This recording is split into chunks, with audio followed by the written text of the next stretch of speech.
ia deixar no norte, claro, né? Porque quem brinca daquele, você vai tratar naquele negócio lá. Sabe como que você faz pra ele comer, tio? Aquele bagulho? Pega um potinho grandinho, coloca aquele bagulho e bota lá pra ele comer. Ele vai aprendendo. Uma hora ele vai querer comer.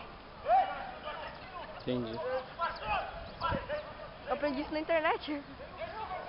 Como que faz eles pegar a larvinha na mão? Eu descobri, mas tem que deixar ele passar fome também. Eu fiquei com dó. Ah, não, ainda não. Tem que tirar toda a comida dele, daí você vai lá um dia. No próximo dia você vai lá, pega a larvinha na mão, ele vai lá no poleirinho e caça na mão. É verdade isso mesmo. O meu fez isso. Daí você pode ficar fazendo carinho na barriguinha dele. Aí eu fiquei com dó, né? Deixar o bichinho com fome.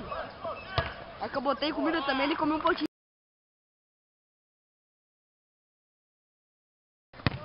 Eu não pego umas 40 dele, então, eu acho. Ele dá todo dia pro trinca dele? Nem usa. Eu queria dar sempre 2 por dia pra ele, mas na minha não se reproduz tão rápido. Pelo menos 2 eu queria dar por dia, entendeu? É vitamina e faz ele engordar um pouco também.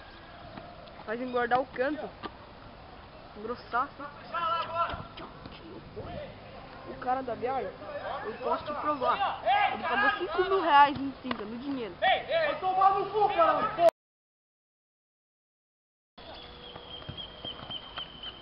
Por que você não registra você também, tio?